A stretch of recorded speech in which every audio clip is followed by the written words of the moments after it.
Blog Talk Radio. Hello, and welcome to Shedding the Bitch Radio, where you can discuss, debate, and get advice on how to discover and shed the bitches of fear, insecurity, self-doubt, and negative mindsets so you can realize your dreams and life purpose and create and accelerate the riches you want in life. Join us here live every Tuesday at noon Eastern and dialogue with us at 818-572-2910. You can also chat with us at Blog Talk Radio /SheddingTheBitch or share your stories on our website at sheddingthebitch.com. Whatever the bitch is that's holding you back from living your life to the fullest, it's not worth giving up the riches in life that you deserve. So call in now and let Bernadette Bowes know what's holding you back. 818-572-2910.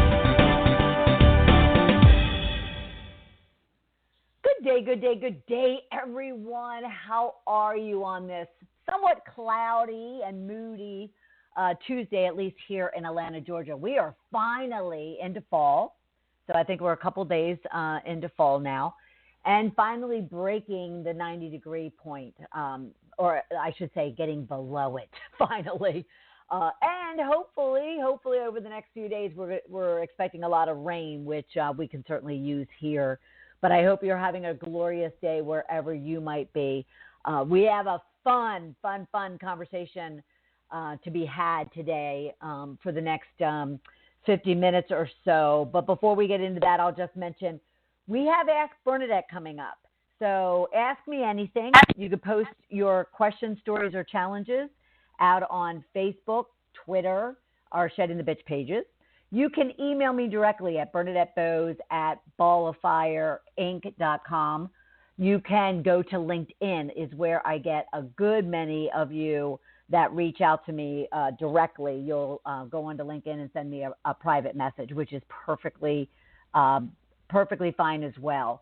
So whatever it is, however you need to reach me, and whatever your challenge, story, or even just your question is, be sure to reach out. And what we do is I'll answer them right then and there when I see them come across. And Deborah of Parker House Virtual Services, our guru, is always out there on Facebook and Twitter as well. So she'll make sure I'm aware of them. And I'll answer them and address them right then and there. But then we bring them right here onto the first Tuesday of every month's program, so we can drill into them even further than what we might be able to do on a Facebook or a Twitter post. At the same time, it gives you an opportunity to be able to call in, which some of you like to do. I won't say all of you do.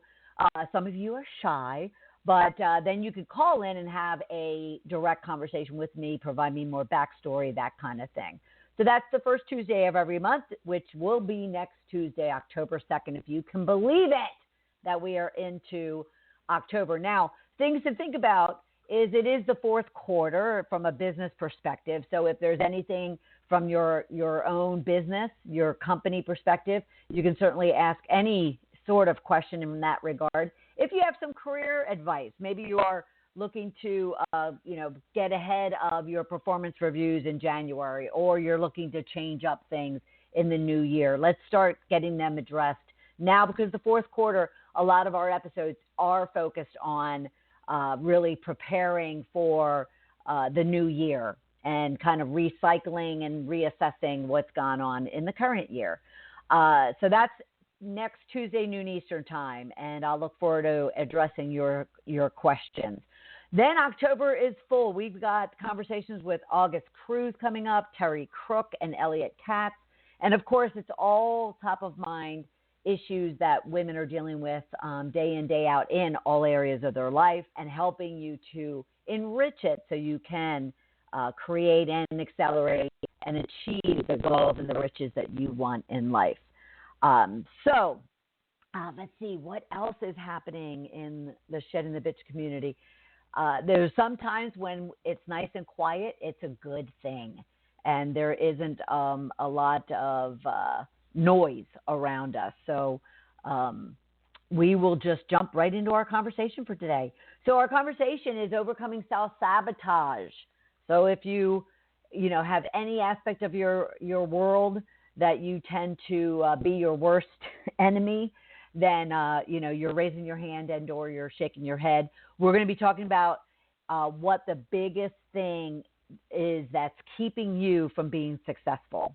And everyone self-sabotages, and the impact can be seen in all areas of our lives: career, wealth, health, relationships. And the subconscious mind, where all that self-sabotaging is going on, is very powerful and within unseen. And it lies in the root cause for issues in all areas of your life. That self-sabotage is what is holding you back. And it's actually great news. Why is that? Because you have tremendous ability to stop self-sabotaging and achieve great change in your life. And if that is what is holding you back with something external, I totally messed that up. If what is holding you back is something external, you would not have nearly as much power as you do when you're dealing with internal. So 3 things I want you to be listening for that we're going to talk about with our guest is: how do we self-sabotage? And why is it that we self-sabotage ourselves? Why would we set ourselves up for failure or disappointment or hurt or pain? And what can you do to stop self-sabotaging? Now, as many of you know, if you are listening for the first time, I'll let you know, we ground our conversations with a rich question that we want you to be thinking about as we talk with our guest. And 9 out of 10 times, even higher than that, they will address that question. But if they do not, we make sure that you know how to get to that individual, that expert, directly, so you can be sure that you get your questions answered. So your rich question for today is: what area of your life and how are you self-sabotaging? What area of your life and how are you self-sabotaging? And if you're going to reach out to us on Facebook, Twitter, or any number of places, you can use our rich tags of personal development, tag emotional intelligence, or you can tag growth. And of course, we're always tagging Shed the Bitch. So when we get back, we're going to just take a quick break. When we get back, we're going to introduce you to our guest, and we're going to get into this conversation because, as many of us know, the sooner we can identify and address how we're self-sabotaging ourselves, the quicker and sooner we will be creating riches in our lives. So we'll be right back. You are listening to Shedding the Bitch Radio with Bernadette Bose. We are inspiring individuals around the globe to discover, confront, and shed their bitches of fear, insecurity, and negativity so they can create the riches in their career, business, and life they deserve. Be sure to check out Bernadette's book, Shedding the Corporate Bitch, Shifting from Bitch to Rich in Life and Business, available on Amazon and sheddingthebitch.com. We also want to thank our sponsors, North Georgia Tax Solutions, who offers a broad range of tax services for small to corporate-sized clients. Go to ngtaxsolutions.com to learn more. And Parker House Virtual Services, who provides virtual assistance and social media support for small to medium-sized businesses. Email Deborah Parker at deborahparker.va@gmail.com for more information. To become a sponsor or advertiser on our program, email us at mediarelations@sheddingthebitch.com.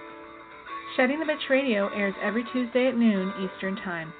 Be sure to go to blogtalkradio.com/Shedding the Bitch Radio and follow the program for all of the updates and announcements of our guests and show topics. Now let's return to Bernadette and Shedding the Bitch Radio. Welcome back, everyone. We're about to get into a conversation all about around self-sabotage. And our guest is Chris Stefanick. He is the host of the podcast Choice Conversations. Since 2013, he has been delivering to his audience discussions that dive deep into the various topics of personal development: holistic, health, relationships, financial success, parenting, healing and growth, purpose, and meaning. His goal is to help as many people as possible improve in all areas of their lives. As a life coach, he works one-on-one with those who want to take their life to the next level. Specializing in holistic health and overcoming self-sabotage, he helps his clients to make the positive changes he discusses on choice conversations. Welcome to the program, Chris. Hey, Bernadette, how you doing? I am great, and I'm all pumped up about this because, one, I definitely wanted to learn more and have our community learn more about your podcast, Choice Conversations, because I believe that, especially in our busy world, podcasts and the ability to get help directly through those type of discussions and conversations is tremendous. And then, of course, because you do help with self-sabotage, and who doesn't self-sabotage themselves in some areas of their lives at some point in time? Wouldn't you agree? Oh, absolutely. That's been my experience. Everybody does it. Right. So, and I'm glad you said that, because that was the first place I wanted to start. Is love to hear your journey, your backstory, and how did you also come to the point of wanting to share that through your podcast, Choice Conversations, and the coaching work that you do. Right. Yeah, well, I was somebody who used to self-sabotage a whole lot more than I do now. So I was somebody that I was very sports addicted. I was one of these kind of guys that, I'd start watching football, Saturday at noon and would be watching, through Monday night pretty much nonstop, and would be in like the fantasy football leagues, just pouring countless hours into researching my fantasy team and going into the forums and debating, who's the best running back and all this kind of stuff that's, not really very important, right? And it was just an escape for me, right? Like so many addictions are. It's a way to avoid discomfort, a way to avoid pain and the like. Sure. And it was, for me, around 2008, I kind of woke up from this slumber. I felt like I was just kind of sleepwalking through life, no self-awareness, and, very sports addicted. And I started realizing at that point that I was in a lot of pain. I stopped avoiding the pain, and I was like, oh my gosh, I'm really not happy with my life. There's all these areas I'm not happy about, and I just was ignoring it, right? And that was a very important first step, but it was painful to coming out of that slumber. My wife calls it my midlife crisis. I call it my awakening. And, nice. Yeah, so that led me down the path of discovering, looking for help, and a lot of it originally was found through podcasts. Podcast pointed me towards various topics in personal development, which led me to books and courses and things of that nature, and going and getting some help from coaches. And, I after a while of going through, hundreds of books and thousands of hours of podcasts and the like, all of the personal development stuff that's out there, most of it does have at least something of use. There's some grains of wisdom in pretty much any of the stuff that's out there, but definitely some of it was more high impact than others. Yeah, sure. And what I really found to be the biggest impact on my life was when I discovered this thing with self-sabotage and some of the root causes of self-sabotage and ways to address those. And when I got to that, that's when I started seeing really rapid improvement in my life.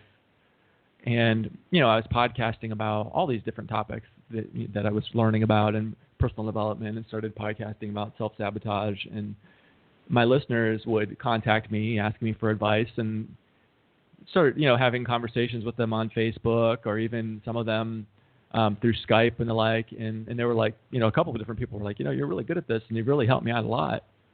You should be a coach. You should start charging for this and get some compensation for it. And I really enjoyed it.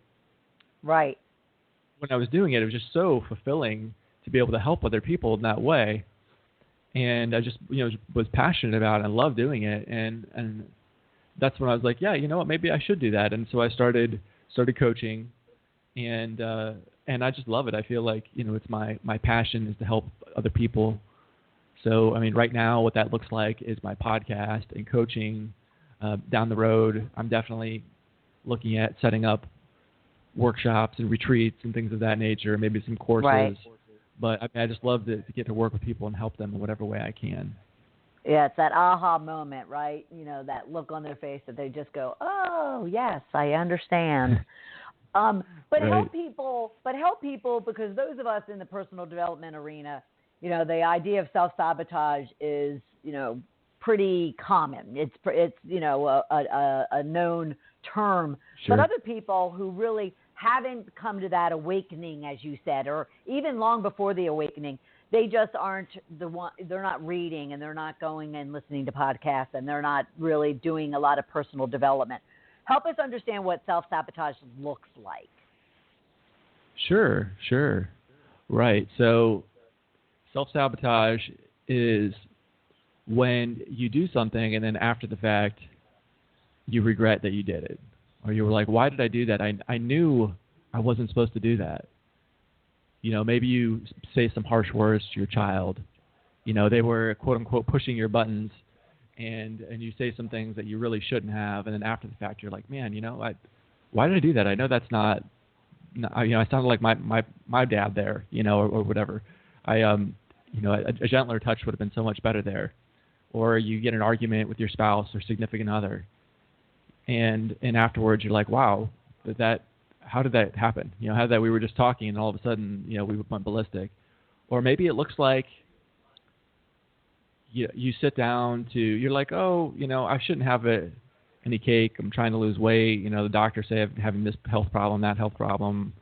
I'm, pre-diabetic or whatever. And, well, I'll just have a bite, and the next thing you know, the whole cake's gone kind of thing. That's yeah. me. I mean, so there's yeah. And so you're like, okay, well, wait, what happened there?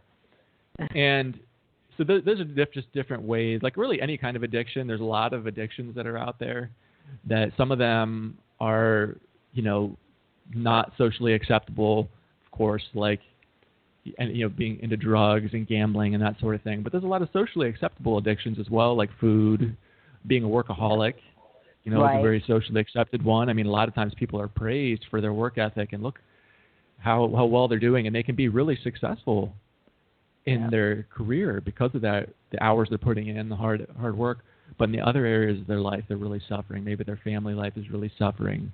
Maybe their health is really suffering. That was my issue. That was my self-sabotage, is I worked to kind of build myself up and hide from everything else that I should have been dealing with and never wanted to deal with. Right. So, yeah, that's. So let me ask you a question, because I saw this on I was watching The Voice last night, and I love in your introduction that you also talk about, the internal versus the external, and the fact that self-sabotage is all that internal, which is great because, and you say that's a great thing because, and your point probably is that you can control that. So I'm watching The Voice last night, and I've watched it regularly over the last several years, but the one thing that drives me crazy every time one of them is being profiled, one of the singers is being profiled, is they'll say, "This is my last chance.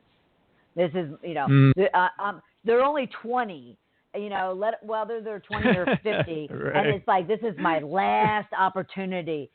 Isn't that, so you talk the internal, isn't that a form of self-sabotage, or am I looking at that not, differently? Right. Yeah. So there's different forms that it takes. There's two primary, for lack of a better term, lenses I use to diagnose self-sabotage, to view self-sabotage. Something like, this is my last chance. I will put this under the category of like a false belief. So one of the ways that people self-sabotage is they have like negative core beliefs. So they might believe something, and not even a lot of times they don't even realize they believe it. So beliefs are almost like a tree, and your thoughts that you have, the story you tell yourself as you're going through your life, is built on top of these thoughts, right? So they're kind of like the leaves, or the thoughts. Or I'm sorry, these beliefs. The thoughts you have in your head are like the leaves in the tree, but they don't exist without the beliefs that are holding them up. So there's some surface beliefs below that would be like the branches, and then you get into some beliefs below that, more like the core, the trunk of the tree, and then at the foundation of it all is your root beliefs. very deep down, where you've gone as deep down as you can go, and the beliefs are built on one another. And so something like this is my last chance. That's probably not down at the root level. It's probably somewhere in the middle there between the leaves and the roots. But it's when I'm evaluating beliefs, I mean, ideally you want to get to the root, because if you're up there in the branches and resolving false beliefs, resolving beliefs that don't serve you at the branch level, there's just other branches are going to grow back in their place if you still have the root. You haven't addressed the root belief. So one of the strategies for fixing these, this way you self-sabotage by having false beliefs, is digging down to get to that root and then addressing that. When you do that, it tends to, the rest of the beliefs that are on top of it tend to fall away. Just like if you strike at the root, you kill the whole tree, you kill the whole plant. Right. So, but when I'm doing, like when I'm working with a client, or if I'm evaluating my own beliefs, I try to dig down deep. But then I also, with beliefs, whether they're at the surface or deep down, I ask myself two questions. I ask, is this true, and does it serve me? And if I can't say yes to both of those, that yes, the belief is true, and yes, the belief serves me, then I think long and hard about, do I choose to believe this? Because you can change what you believe. That you have a choice. And this is the thing that most people don't realize. Most people, they're living their life with beliefs they never chose. They just kind of inherited them. Their beliefs were thrust on them by their environment, by primarily their family that they grew up around, their environment, the caregivers around them, as well as the media they're absorbing, what they're hearing on TV, what their teachers are telling them, that sort of thing. But you're getting these beliefs, and you don't realize that you're absorbing these beliefs. So when some of those core beliefs that you absorb that you might not realize that are at the root of your misery would be something like maybe, I'm not good enough, or I'm a bad little boy, or I'm a bad little girl, or one of those things where you pick that up along the way. And when you look at it and you ask those questions, is this true? Well, no. I mean, there might be times when you're doing things that could be evaluated by a system of ethics to be bad, but you're not that all the time. I mean, there's times when you're doing things that, if you looked at it through that ethics lens, right, could be good as well. So I mean, to define yourself as I am bad, that's not true. That I can be a variety of things at any different moment. And does that serve me? And of course, it's absolutely not serving you. So it's like, okay, well, there's a good belief to dismantle, right? And so you want to dismantle the belief and then replace it with one that is true, that does serve you. And once you start doing that, the ripple effects throughout your whole life are just astounding. Amen to that. They are. But I have to go back to, in order to understand how people get down to that point, or get to that point where they want to dig out the roots.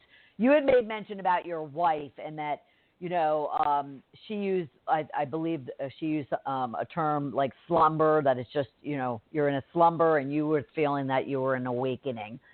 What influence does an immediate partner, spouse, friend, parent, sibling have on not only a person changing and shifting their beliefs, but even wanting to acknowledge them and then support? And then once they do acknowledge and they do decide they want to change, then it's a matter of whether or not they're successful in that, because of all of these influencers, I guess you're calling them, around them, right? Right. So what do you suggest people do when it comes to, I want to change, but everybody else around me isn't on the same page? Right. So this is a really tough one for a couple of reasons. First of all, that's not a simple answer. So the simple answer, the answer I want to give is, I'm sure you've heard this before, you are the average of the 5 people you spend the most time with. Yes. Yep. So so look around. Are the people that you spend the time with, are they living lives you want to live? Are they full of energy? Are they happy? Are they positive? Are they successful? Are they are they doing the things you want to do? Are they achieving the things you want to achieve? And if you're not, then replace those with other people. So that's the answer I want to give. And in general, that actually is pretty good advice. It's because it's going to help lift you up and it's going to help you to swim with the current rather than against it. Right. Where if you're surrounding yourself with negative people and like. But the reason why I say that's like the simple answer is once you get far enough into this where you get really good at your beliefs and choosing the thoughts you want to have in your head, choosing the story you're going to tell yourself, you can actually find you can be around people like this and they don't have that power over you anymore. You've taken that power back to allow other people to influence you and to make you feel like you're less, like you're worthless, like you're not good enough, or again, the example I gave earlier of the child pushing your buttons, and they pushed my buttons, they made me angry. It's like, well, no, they didn't make you anything. You got angry on your own. But once you master this, once you become like a, for lack of a better term, like a Zen master, when you can get to the point where you're pretty close to immune to this influence of other people. But the danger there, though, is so few of us are at that level, especially if you're just new at this, that you're still going to be really influenced by other people, and it is going to make it a lot harder for you to progress. At a very minimum, it's going to slow down your growth. It's going to slow down your progress if you're around people who are negative and who are not supportive to you, who are not giving you energy. Instead, they're taking your energy. I shouldn't even use that term "taking" because, like I said, you're allowing them to take your energy is probably a more empowering way of putting it, right? Right. So that's that. I hate that answer is not very simple. It's really not. I understand, and that's very, very, very fair. So when you said earlier too that you started having your podcast, and then people would call you, and obviously they were asking you questions, you were giving them advice, and they were really enjoying and getting great benefit. Let's put it that way, getting great benefit and impact from your advice. What is it? At what stage? What is it that brings them to you to ask that question? It's one thing for people to listen to a podcast or to a show of any kind, read a book, but then take action to kind of ask that question. What are they coming to you with initially, to where then you find that there's some roots that you need to dig out? Right. Well, it's probably two things. The first of all is usually they're in pain. Sometimes it's just like a specific problem. They're like, Chris, I'm pretty happy with my life, but I've got this one specific thing. I'm really hung up on this investment. I made a bad investment, and it's really bugging me. Or I really have a common one would be I've really got this relationship that is causing me a lot of pain, a lot of grief in my life, and we maybe financially they're tied together, maybe they have children or whatever, and it's not just as simple as cutting it off and starting fresh. It's like, I really need to work on this. I owe it to my children to make the best effort to try to salvage this if possible, kind of thing. So they'll come to me because they're in a lot of pain, want help. That's one part of it. The other is the people that come to me almost, I would say invariably, are people that they felt like they connected with me. They listened to the podcast, and for whatever reason, there's a chemistry. Even though like podcast is kind of one directional, where coaching, of course, is very much two-way, but podcasting is one directional. They just feel like they're like, man, I feel like I know Chris. I feel like he's somebody that we could be really good friends. That I can trust. We're on the same wavelength, right? And that's one of the great things you had mentioned about podcasting as a medium. Is phenomenal for that, because there's so many great podcasters out there, but everybody is different. Everybody has different preferences, and there's probably hundreds, if not thousands, of personal development podcasts out there, and these people are doing great work, but a couple of them you're going to really resonate with, and you're going to feel like a bond with that person, and they're going to help. When you find somebody like that, you're going to be more motivated to keep coming back and listening, to learning more, and acting on that and being like, you know what, I'm starting to believe it. What Chris is telling me, I didn't really think I could improve my life, but now that I'm listening to it, you know, Chris is resonating with me, and I believe it. And you know, and like I said, there's plenty of people I'm sure that listen to me and are like, yeah, that's not the right guy for me. But then they find somebody else. Maybe they listen to you. And like Bernadette, me and her are on the same wavelength. And so that's the awesome thing about podcasting. And it's just those are the two components I've seen for the people that seek me out. Is just they feel like they really connect with me, and then they're in a lot of pain. Right. Yep. And I do want to to the point where like they need to act. You know, it's like everybody's like got something that's bothering them. Right. But if it's not strong enough, if it's not agitating you enough, we tend to just put up with it, right? It's when it gets to that point where like, you know what, I can't take this anymore. That's when people contact me. Yeah, cool. And I do want to mention to everybody too, choiceconversations.com is where you can find this podcast. So you certainly want to you know, get out there and check him out, look over the site, and then definitely take part in listening to his podcasts. Now, we didn't get an opportunity to finish it, talking about it before we jumped on the show. Can you also explain, you were starting to tell me some resources that you had as far as them can get in touch with you, at chris@choiceconversations.com, but then you have some resources, some articles or downloads. Could you go into that a little bit so others can know how to connect with you? Sure. So the best way to learn more about me is definitely to listen to my podcast. Like you said, it's at choiceconversations.com or anywhere. You know, people don't go to websites to listen to podcasts. they have apps on their phones, right? Right. So, right. You know, I'm at all the different apps. You go to, you know, if you're going to iTunes or Stitcher or Google Play or these various places where you would find apps. If you do a search for Choice Conversations, they come right up. So that's going to be your best spot. Yeah. And you can also contact me if you would like some coaching. Chris@choiceconversations.com. That's all lowercase. For some reason, if you like capitalize the C in Chris or something like that, it doesn't get to me. I had to learn that the hard way. Oh, really? But all lowercase. Yeah, is that not bizarre? Most email providers will allow you to, you know, capitalize however you want. It's case insensitive. And I think even like if you do like a Gmail account, you can even put other like strange characters in there, like dots, like Chris.Stefanick. You know, dogs. Whatever. You could like put dots in there. It'll strip out all of that stuff. Just send it.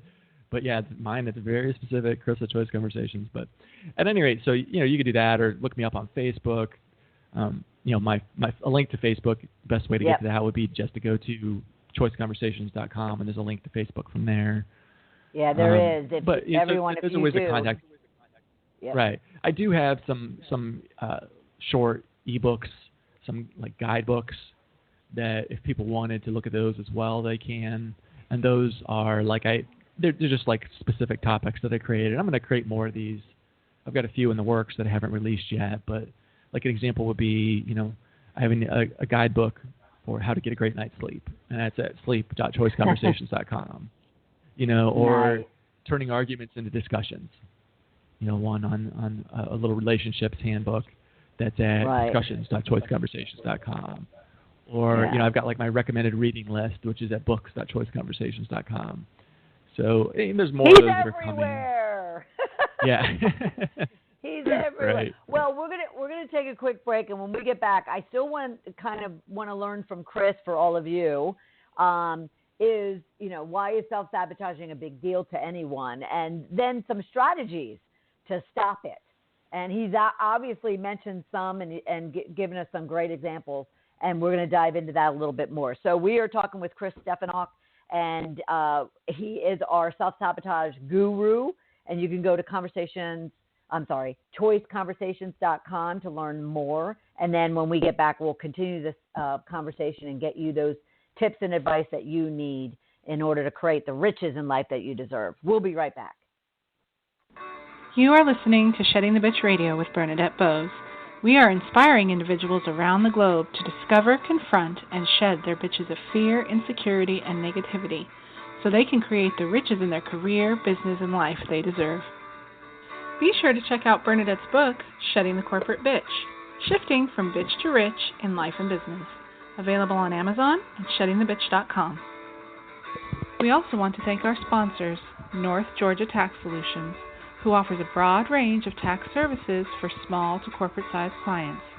Go to ngtaxsolutions.com to learn more.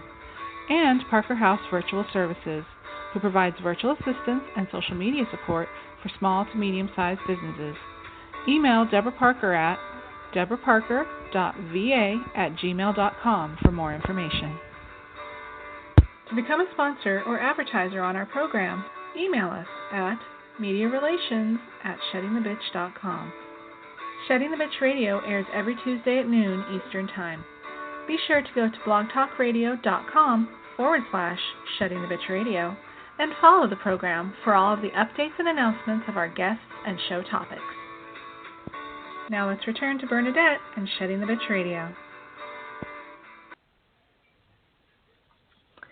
Welcome back, everyone. We are talking to self-sabotage guru, Chris Stefanick, and we are getting into kind of what it is, how it is, and what I really want to understand is why self-sabotage is so critical, not critical. I don't want to make it sound as if it's a positive.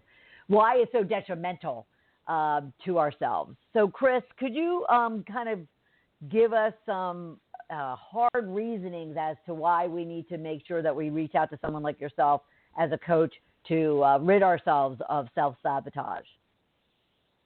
Sure. So, as best as I can tell, it's at the root of basically everything that's wrong in your life.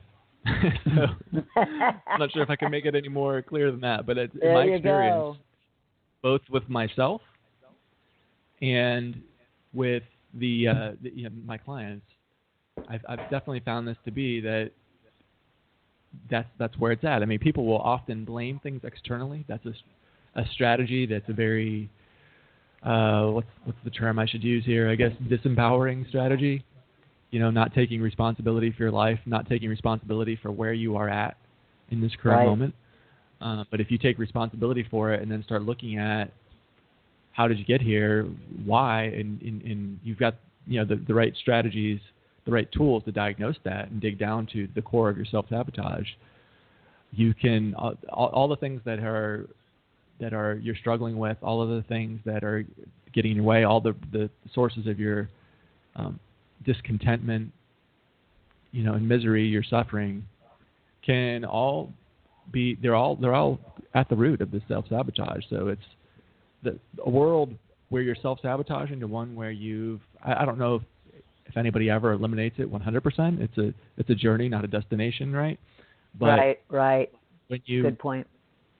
When you reduced it, like I have, from let's put it this way. I do like a nightly practice of self-sabotage where we review, did I self-sabotage today? And then if I did, I'll process it. And when I first started doing this, like every day over the last 24 hours, there would be at least one incident, if not two or three, for me to process. And I would just pick one and go with that. And in a matter of months, it got down to the point where it's like, okay, instead of two or three a day, it was like now 2 or 3 a week. So now we're at the point where it's maybe 1 a week. Sometimes I go a whole week and I don't really notice these things. And so what does this look like? So here's, when I sit down at night to do my practice, and I usually don't say, did I self-sabotage in the last day? Instead, what I'll say is, did something bother me in the last day? Did I have maybe a strong emotional reaction that didn't feel good? Right. Maybe I got angry. Maybe I felt sad. Maybe I was frustrated. One of those things. What over the last day, what kind of was there an emotional, a strong, like, I guess for lack of a better term, I'll say negative emotion. Although I don't necessarily think emotions are negative. Emotions are just, they're like lights on a dashboard telling you what's going on, right? So if your check engine light comes on in your car, is that a negative thing or is it actually a good thing that helps you to fix a problem before it gets worse. That's kind of what emotions are like. But for lack of a better term, we're talking about the emotions that are not so fun, right? So the sadness, the anger, the jealousy, these various things, as opposed to like joy, happiness, love, humor, and various things like that are more like the positive, satisfaction, and the like, gratitude, those kind of emotions that we all love to have. Yep.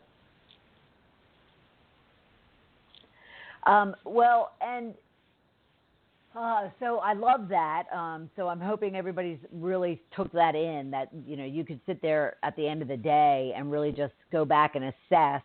And because wouldn't you agree that a lot of this self-sabotaging, addressing it, is all about awareness. It's all about making sure that you're staying present and if not present to your strategy, even if you don't catch it right there in the moment, you're actually providing a time at the end of the day where you can kind of sit and reflect and therefore identify and become aware of where you might have, done something to hurt yourself.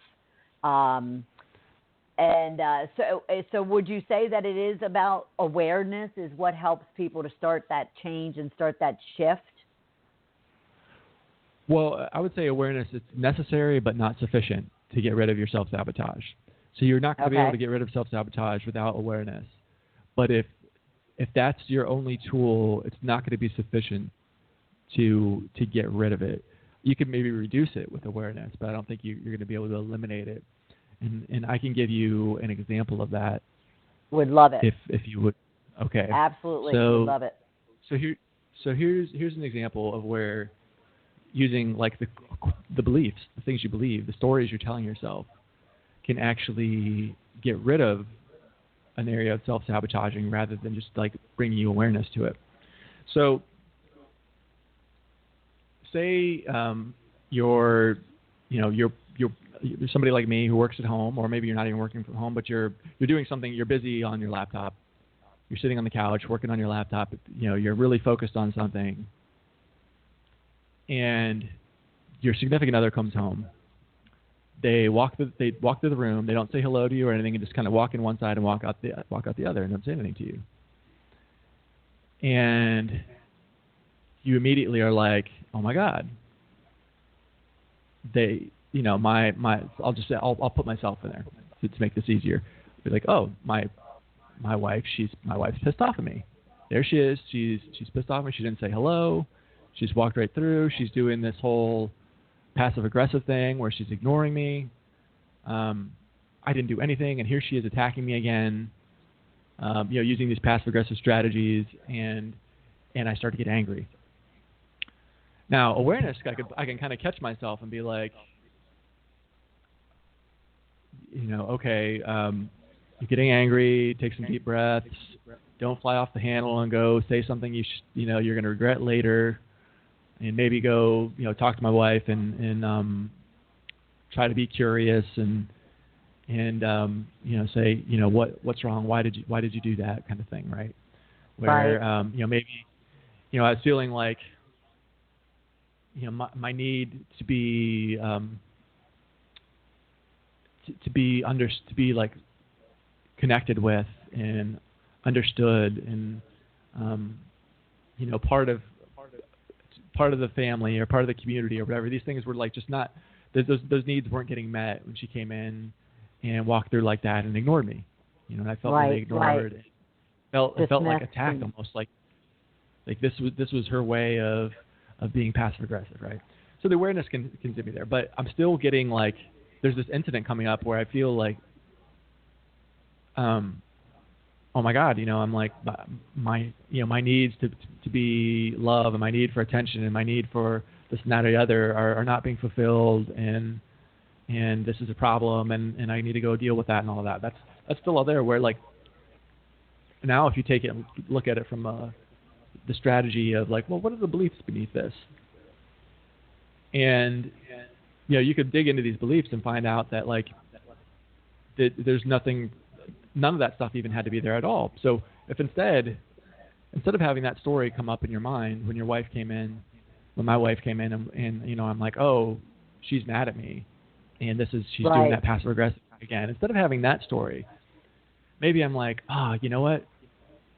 She sees I'm really busy right now, and she's being respectful of me and my work, and not disturbing me and allowing me to keep focused and work through that. And God, I just love her, and I'm thankful for her for respecting me and being so understanding, and just really understanding what I need in this moment, which is I got this project that's looming, and I need to get this done. It's like right.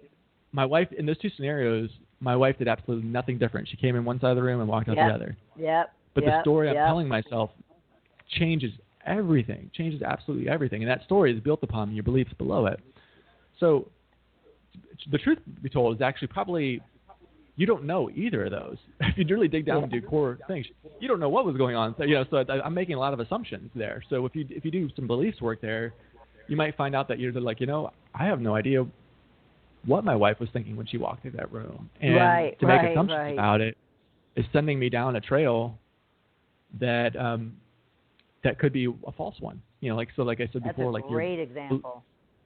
Right. So your beliefs are, I ask myself, is this belief true? And is it serving me? And I really need them to both kind of come into alignment. I want all my beliefs to be both true and serving me, and to like say, well, I believe that my wife had some motive when she came through. I don't know if that's true, right? So it's like right there, if I'm starting to build any kind of belief on top of that, I'm doing it on a shaky foundation, because it might be built on something false. So it's better to just be like, you know what, I don't know what she was thinking about, and that's fine. I don't need to get upset about it. I don't need to, I'll assume the best till I know otherwise. If I want clarity on that, I can always take responsibility for that and find out and go just initiate a conversation. And that way I know, and I don't have to make an assumption, or just be content with not knowing, and say, I don't know. There's a lot of things I don't know right at this moment, and that's fine. And at the same time, I think no reason to get charged up about it. Right. Well, and at the same time, what you're pointing out to me that I tend to, for both my clients and myself, is really it's just not always about you. I had heard this quote like 5 or 6 years ago, or I read it somewhere that said something to the effect of, you'd be surprised at how little other people are thinking about you. Because we do tend to think that we do. Isn't it funny? And it's so it makes such sense that when she walked in the room, it's kind of like egotistical of you to think that it's always about you, and that that her response and her actions are just about you, when actually it's not. Right. So don't get in your head about it, right? That's great. You're right. Yeah, you might if you take responsibility for knowing about that and go ask questions and say, hey, I just wanted to see how you were doing, just checking in. You might find out that she was like so head down, locked into her own problems. It had nothing to do with you. Like, oh my God, I didn't even see you on the couch. I was just like, this thing happened at work today, and it's got me, I'm kind of in a hurry. I want to get it resolved or whatever, So that's a really great point, Bernadette. Yeah. So I want to make sure that we get some time, because I know based on your experience and the work that you do and whatnot, there's some great other great strategies for how people can kind of stop themselves before they go down a dark path. What does that look like? And maybe feel free to paint it in a picture of, a day in the life of coaching with Chris. Exactly kind of how do you take someone through a process to where they can stop sabotaging themselves. Right. Yeah. So there's a whole strategy with changing core beliefs, and I did an episode on this. Actually, it just came out in June. So if you go to choiceconversations.com and you scan I'm looking down, at it. It's called Changing Core Beliefs. Yep. Right. Yeah, it came out on June 23rd, just a few episodes ago. So that would be one you could go listen to that, and that I go over in pretty close detail about what the process is to change core beliefs. There's another strategy that I really like as well, and it's somewhat related actually to that. And this is the concept that the self is not a monolithic entity. When you think of yourself, as like one monolithic being. You are who you are. But what we've found, when I say we, I guess I mean some certain psychologists in various branches, but predominantly in this one school of psychology, it's called interfamily systems therapy, or IFS. Okay. It was developed by a gentleman named Dick Schwartz. And it's really like, have you seen the Disney movie Inside Out? Not all of it, but I've seen a good part of it. Yep. Yeah. Okay. So it's kind of like that, where you have inside of you, there's different parts, and there's a dashboard, where like at any one time, one part can go up to the dashboard and take control. I like to use the analogy of a wheel driving the car. At some point you can have a part of you that just grabs the wheel and yanks it, and then next thing you know, you're in the ditch. And these parts, so like that was a cute movie, and actually a really good movie. If you listeners have not seen it, I recommend go watch Inside Out. It's a really good movie for anyone, not just for kids, even though it's a Disney animated movie.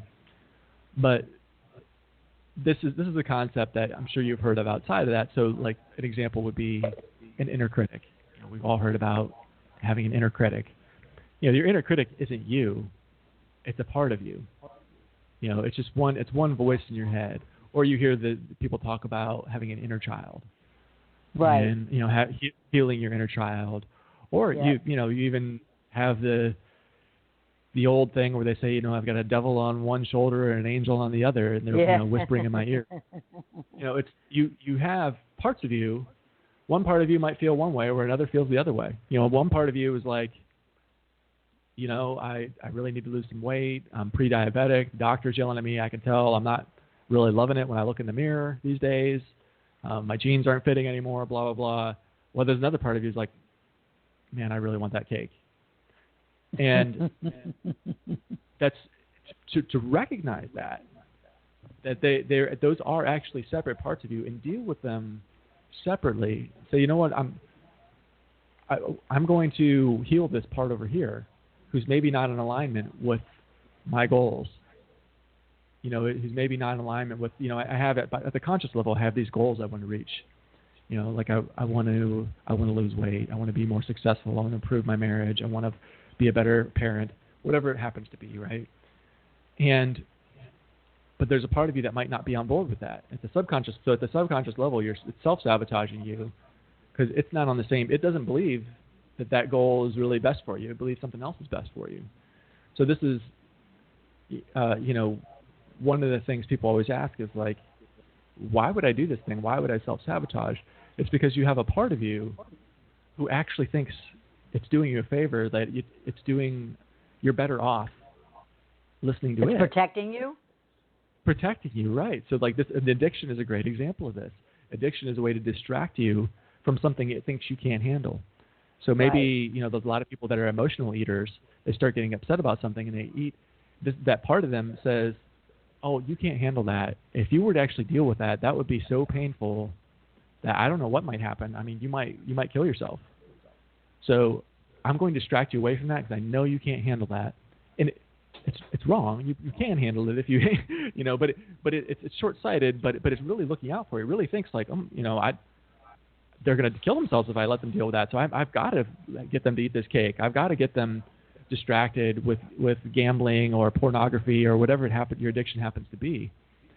To the outside world, to outside observers, it seems like really destructive behavior. But this part truly believes that it's got your best interest. It's protecting you. Yeah. Wow. Right. It's definitely a survival strategy. And it may have helped you to get through something traumatic when you were a child, and at that point you really needed that because you didn't have other tools. But now you have other tools, and so now it's no longer in your best interest to do that. It doesn't realize it, that part. So what you do in the world of IFS and interfamily systems therapy is you get to know these parts. You give them unconditional love. You give them empathy, and you help them to heal, get over that wound that caused them to go down the strategy that's now self-destructive. and Right. teach them that there are better ways, and teach them to trust you, that you know better strategies, and that if there's like an emotion starts to trigger you, it's okay. I've got this. You don't need to grab the wheel. When you grab the wheel, we end up in the ditch. Just let me drive down the road.